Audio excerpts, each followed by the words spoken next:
Hi friends, welcome to Shrimati Kumar Telugu audio stories. 153 భాగాల లింక్ను డిస్క్రిప్షన్లో ఇచ్చాను. ఈరోజు వేదాగ్ని పార్ట్ 154. నీ మీద కంటే కూడా 1% రుద్ర మీద ఉంది అని చెప్తాను. అది ఎందుకని నాకైతే తెలియదు, కానీ వాడి లైఫ్ని, వాడి హ్యాపీని అన్ని పక్కన పెట్టి అంత చిన్న వయసులో డాడీ మాట కోసం, దేశ ప్రజల కోసం చేస్తుంటే మా అందరికీ వాడు రాజు. వాడి రాజ్యానికి మా వంతు సహాయం మేము చేస్తున్నాము, అది ప్రేమతో. నాకైతే ఇంతే తెలుసు అన్నాడు. రుద్రికకి కళ్యాణ్ ఏం చేస్తున్నాడు అనేది అయితే తెలియదు, కానీ అలా రోజులు ముందుకైతే జరుగుతున్నాయి. రుద్ర అనుకున్నది చెయ్యాలి అంటే చాలా ఖర్చుతో కూడుకున్నది అని వేదికి తెలిసి, రుద్రాని నువ్వు ఏది ఆపకు, నువ్వు అనుకున్నది అనుకున్నట్టు చేస్తూ ఉండు అన్నాడు. అలా వేదు తనకున్న ఆస్తులు చాలా తాకట్టు పెట్టేశాడు. రుద్ర రీసెర్చ్ ఆపకుండా మనీ సర్దుతూనే ఉన్నాడు. రుద్ర కూడా చాలా పెద్ద పెద్ద సైంటిస్టులతో అహర్నిశలు కష్టపడుతూనే ఉన్నాడు. మహా వీక్గా ఉంది అనేసి రుద్ర ఇంటికి వెళ్ళమంటే మహా వెళ్ళను అంటుంది. రుద్ర ఒక్కోసారి చాలా స్ట్రెస్లో వచ్చి టైర్డ్ అయిపోయి కాస్త మందు తీసుకుని మహాని ఎంత ఇబ్బంది పెడుతున్నాడో మరుసటి రోజు అర్థమవుతుంది. అలా అయితే చాలా కష్టమని మహాని వెళ్ళిపోమ్మంటే మహా వెళ్ళిపోదు. ఇక రుద్ర లాభం లేదని నేను ల్యాబ్ దాటి బయటికి రావటానికి కలవదు, ఒక్కదానివి ఉంటే ఏం చేస్తావు, ఇక్కడి నుంచి దొబ్బేయమన్నాడు. అలా పాపం మహా కష్టంగా మరలా విల్లాకు వచ్చింది. ఒకరోజు ద్రోణ వేదు దగ్గరికి వచ్చి, అన్న, కళ్యాణ్ ప్రాపర్టీస్ మొత్తం తరలిపోయాయి, ఎక్కడికి అనేది తెలియదు, ఒక్క మాట కూడా మనకు చెప్పకుండా అలా ఎలా అన్నాడు. వేద్ షాక్ అయిపోయాడు. కళ్యాణ్ కిడ్నాప్ అయ్యాడు, కళ్యాణ్ తప్ప ఆ ప్రాపర్టీస్ ఎవ్వరు టచ్ చేయలేరు, ఏం జరుగుతుంది అని ఆలోచిస్తుంటే ద్రోణ, అన్న, నాకైతే కళ్యాణ్ మీద చాలా డౌట్గా ఉంది, తనకింత ప్రాపర్టీ ఉంది అని తెలియదు, తెలిసాక ఇలా మన బేబీని అడ్డు పెట్టుకుని ఏదైనా ఇన్లీగల్ పని చేస్తున్నాడా, అసలు ఆ కిడ్నాప్ డ్రామా అంతా కళ్యాణ్ చేపిస్తున్నాడా అంటుంటే వేద్, చచా, అలా ఎందుకు చేస్తాడురా, అయినా మనకున్న దానికంటే ఎన్నో రెట్లు ఎక్కువ కళ్యాణ్కి జమీన్ ప్రాపర్టీ ఉంది, అలాంటి వాడికి ఇన్లీగల్ పని చేయాల్సిన అవసరం ఏముంది, అన్నీ నీ పిచ్చ ఆలోచనలు అంటుంటే ద్రోణ, కళ్యాణ్కి ఇంత ప్రాపర్టీ ఉంది అంటే అతను కొంతలో కొంత రుద్రాకి సేవ్ చేస్తాడు అనుకున్నాను, కానీ చెయ్యకుండా ఇలా అంటే తన ప్రాపర్టీస్ ఎవరికి ఇవ్వాలని ఉద్దేశం లేదేమో, ఇన్ని రోజులు మన దగ్గర అవి వచ్చేదాకా ఉన్నాడేమో, అలా కూడా అనుకోవచ్చు కదా. కళ్యాణ్ మంచివాడైతే ప్రాపర్టీస్ ఇంత ఉంది అనగానే, మామ, మేము బతకటానికి ఇంత తీసుకుంటాము, మిగిలింది ప్రజల కోసం అనవచ్చు కదా అంటుంటే వేద్, ఏమో లేరా, అది కళ్యాణ్ది, అతని ఇష్టంగా అతను ఇవ్వాలి, కానీ ఇలా మనం తీసుకోవటం, అలా మనం తీసుకోకూడదు, అడగకూడదు. అశోక్ వారసుడు, న్యాయంగా నేను చేయవలసింది చేశాను, అయినా కళ్యాణ్ తన ప్రాపర్టీస్ తను ఉంచుకున్న అదే ఎవరికి ప్రత్యేక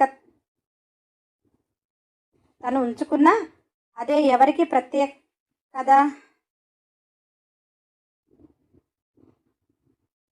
ఎవరికి, రుద్రికాకే కదా, రుద్రాకి ఇవ్వలేదు అంటే అందులో మనం బాధపడకూడదురా, ఒక బిడ్డ సొమ్మును ఇంకో బిడ్డకు పెట్టాలి అనే ఆలోచన కూడా ఉండకూడదు.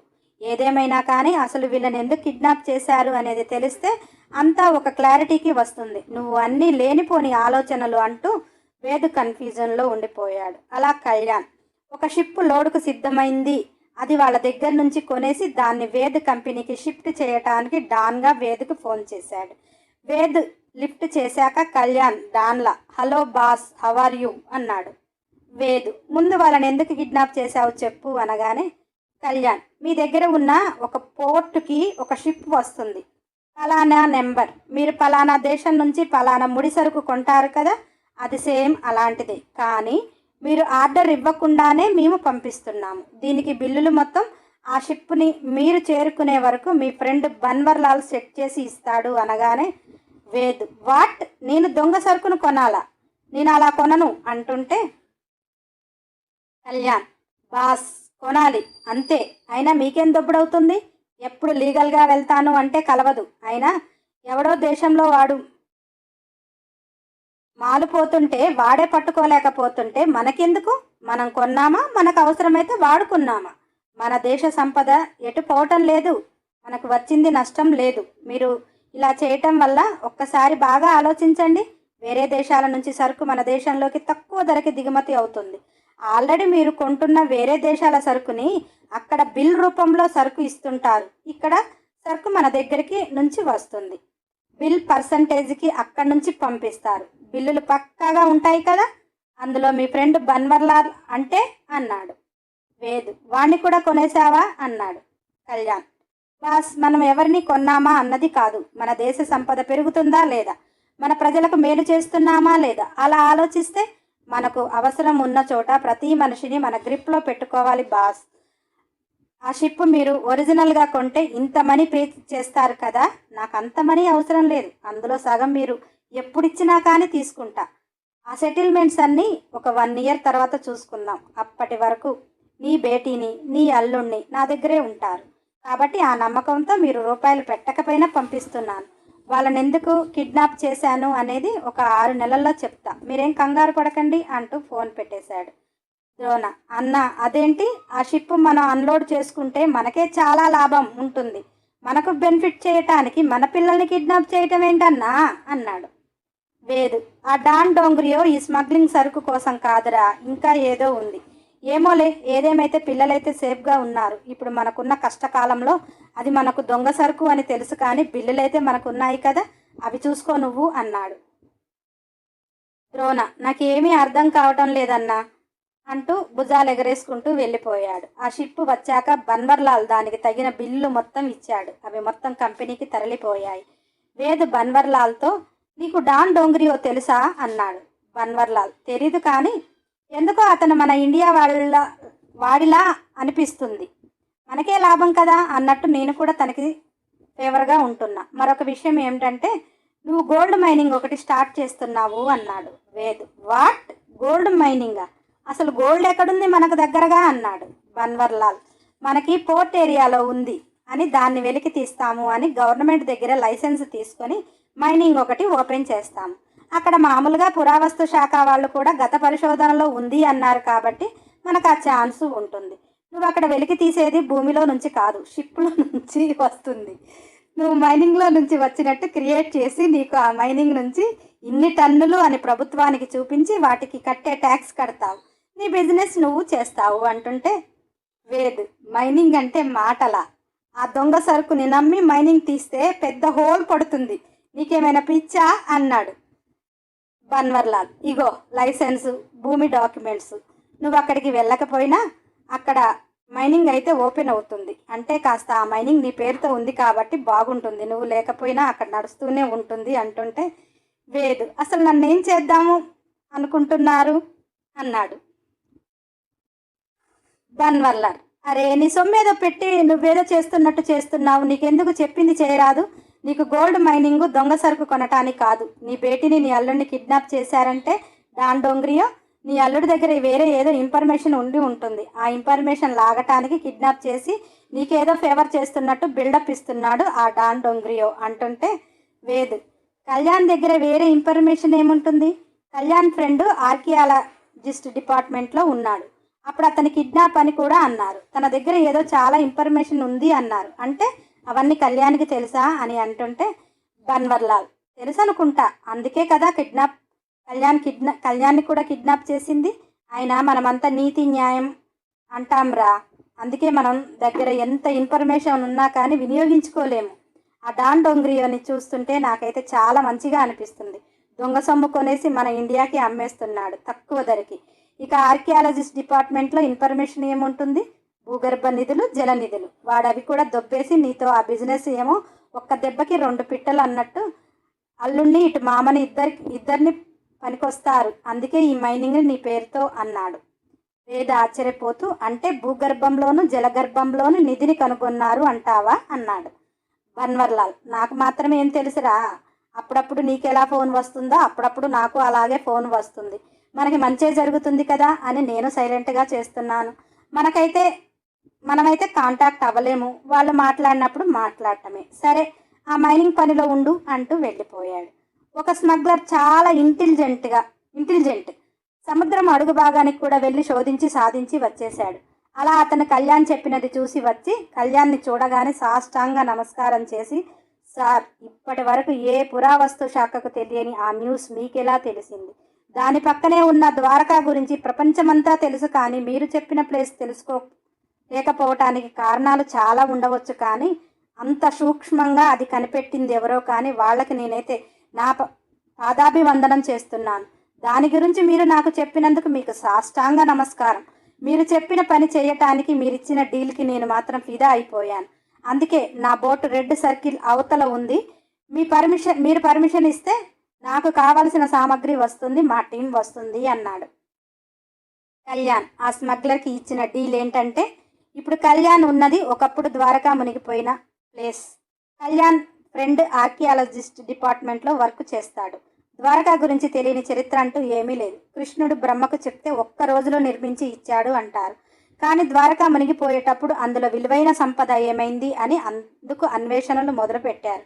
ఆ అన్వేషణలో ఒకప్పుడు ద్వారకాలో ఉన్న విలువైన సంపదను ఒక చోట చేర్చి ముఖ్యమైన మనుషులను కృష్ణుడు ద్వారకా దాటించాడు అనేది ఒక మాట. ఆ సంపదనే కళ్యాణ్ ఫ్రెండ్ వీడియో ద్వారా సేకరించాడు అని అతనిని చాలామంది స్మగ్లర్స్ వెంటాడారు. అప్పుడే కళ్యాణ్ అతనిని సేవ్ చేశాడు. అతను చెప్పిన దాని ప్రకారం అది కనుక స్మగ్లర్ చేతికి పోతే మన దేశం దాటిపోతుంది, మన సంపదను వాళ్ళు కొల్లగొట్టేస్తారు అని చెప్పినప్పుడే కళ్యాణ్ డాన్గా అవతారం ఎత్తాడు. పురావస్తు శాఖలో మెయిన్ వాళ్ళని కొనేశాడు. కొన్ని రోజులు ఆ ఏరియాకి ఏ పరిశోధనలకు వెళ్ళకూడదు అన్నట్టు సముద్రంలో ఏదో అలజడిగా ఉంది అని చెప్పించారు. రెడ్ సర్కిల్ వేశాడు. ఇంటర్నేషనల్ స్మగ్లర్ దగ్గర దొంగ సరుకు కొన్నట్టుగా అవతారం ఎత్తాడు. ఒక మంచి టీంని చూశాడు. అందులో మెయిన్ అతన్ని పంపించాడు. ఇప్పుడు ఆ సంపద మొత్తం తీసేటందుకు అతన్ని చాలా చూస్తాడు, అతనికి చాలా ఇస్తాడు. దాన్ని మొత్తం మైనింగ్కి తరలిస్తారు. ఇండియాని ఒక ధనిక దేశంగా చూపిస్తారు. అది కళ్యాణ్ ప్లాన్. మన సంపదని మనం యూజ్ చేసుకొని మనం సూపర్ ఇండియాగా ఎదగాలి. పేదరికం ఉండకూడదు. రుద్ర తయారు చేసే ఇమ్యూనిటీ బూస్టర్ కెమికల్ పరంగా అయితే ఖర్చు తక్కువ వస్తుంది, కానీ దాన్ని ఫుడ్ వల్ల వచ్చే ఇమ్యూనిటీగా చెయ్యాలి అన్నది రుద్ర ప్లాన్. చాలా ఖర్చుతో కూడుకుంది. పేదవారు లేకుంటే కొనే శక్తి ఉంటే అది ఎప్పటికీ రన్ అవుతూనే ఉంటుంది. అలా కళ్యాణ్ రుద్ర కోసం ప్లాన్ చేశాడు. ధనుష్ స్మగ్లర్ చెప్పిన బోటుని చూసి బావా అంతా ఓకే అన్నాడు. కళ్యాణ్ అయితే ఓపెన్ చెయ్యి అన్నాడు. అలా ఆ బోటు రెడ్ సర్కిల్ లోపలికి డాన్ డోంగ్రియా ఆండ్వర్లోకి వచ్చింది. ఆ బోట్ నుంచి ఆ స్మగ్లర్ ఒక బ్యూటిఫుల్ అమ్మాయిని తీసుకొని వచ్చి, ఏం చెప్పి తీసుకొని వచ్చాడో తెలియదు, కానీ కళ్యాణ్ మీదికి ఆ అమ్మాయిని విసిరేస్తూ, ఎంజాయ్ సార్, ఈ బ్యూటీని మా దేశంలో పొందాలని చాలామంది చూశారు, కానీ మీరు ఇచ్చిన ఆఫర్కి నేను ఫిదా అయిపోయి ఈ బ్యూటీని మీకోసం నేను సిద్ధం చేశాను.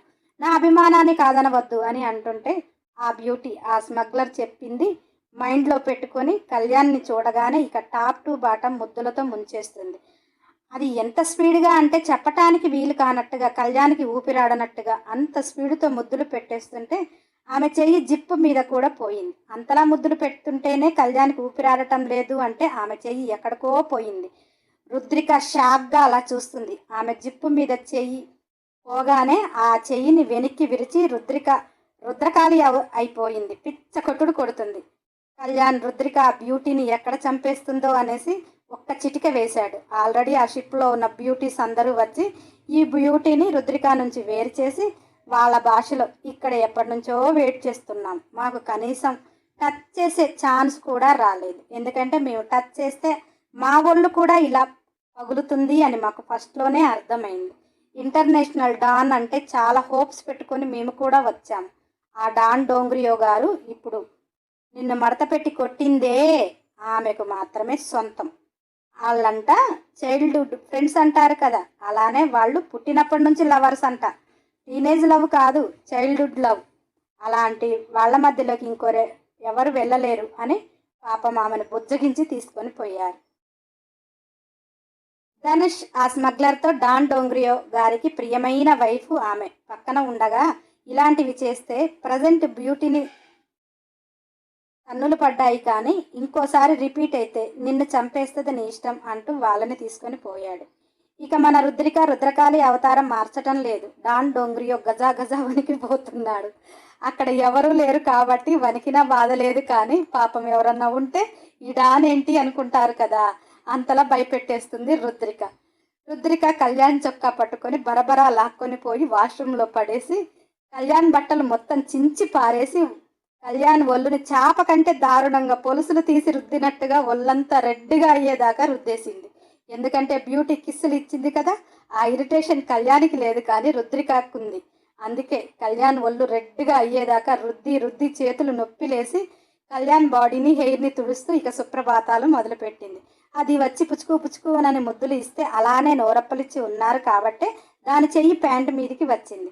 1-2 ముద్దులు ఇవ్వగానే వెనక్కి జరుపుంటే ఆ పరిస్థితి రాదు కదా. అంటే నేను ఆడ లేకపోతే నిన్ను అక్కడే ఏదో ఒకటి చేసినా కానీ వాళ్ళేమో చూసి హ్యాపీగా ఎంజాయ్ చేస్తారు, నువ్వు వేరే రకంగా ఎంజాయ్ చేస్తావు అంతేనా అని అరుస్తుంటే కళ్యాణ్, హనీబీ నేను షాక్లో అలా ఉన్నాను కానీ మరి అలా చేస్తుంటే ఒప్పుకొని లేవే అన్నాడు. రుద్రిక, అవునా, అందుకే చెయ్యి అక్కడకపోతే నేను విరిచేదాకా నీకు నెట్టాలి అనిపించలేదా అని అరుస్తుంది. కళ్యాణ్, అంటే ఒకటేసారి సడన్గా అర్థం కాలేదు లేవే, కాస్త ఆ రుద్రకాళి ఫేస్ తీసి నార్మల్కి రావే, నువ్వు పెట్టే భయానికి నీ దగ్గర కూడా రాలేనేమో అని నాకే డౌట్గా ఉందే అన్నాడు. రుద్రిక కిలకిలా నవ్వుతూ నీ ఫేస్కి డాన్ డోంగ్రియో అంట అని నవ్వుతుంది. కళ్యాణ్లో భయం పారిపోయి రుద్రికాని తన పైకి లాక్కొని నువ్వు ఇలా నవ్వితే నేను బ్రతికున్నాను అని తెలుస్తుంది, లేదనుకో అసలు నేను ఉన్నానో పోయానో కూడా అర్థం కాలేదు ఇప్పటి వరకు అన్నాడు. రుద్రిక కళ్యాణ్ మీసాలు లాగేస్తూ మీకు మరీ నా పిచ్చి ఎక్కువైపోతుంది, అక్కడ మీ తప్పు లేదులే కానీ నేనే అలా చూస్తూ ఉండలేకపోయాను అని గట్టిగా హక్ చేసుకుంది. ఇంకేముంది, రుద్రికని ముద్దు మురిపాలలో ముంచేసి సముద్రపు ఉయ్యాలలో ఊపేశాడు. ఇంకొక 2-3 ఎపిసోడ్లలో ఈ స్టోరీ కంప్లీట్ అయిపోతుంది అని నేను అనుకుంటున్నాను. ఈ స్టోరీకి ఉన్న అభిమానులు ఇందులో ఏమైనా ఇంకా సీన్స్ మిస్ అయ్యారు అనిపిస్తే కామెంట్ రూపంలో చెప్పండి, డౌట్ ఉన్నా అడగండి. నెక్స్ట్ ఎపిసోడ్ కోసం సబ్స్క్రైబ్ చేసుకునేవారు ఉంటే చేసుకుని బెల్ ఐకాన్ టచ్ చేసి ఖచ్చితంగా ఒక లైక్ చేయండి, కంపల్సరీ కామెంట్ ఇవ్వండి, వీలైతే షేర్ చేయండి. మన ఛానల్లో కంప్లీట్ అయిన స్టోరీలు చాలా ఉన్నాయి, ప్లేలిస్ట్లో పెట్టాను, నాన్ స్టాప్గా వినండి.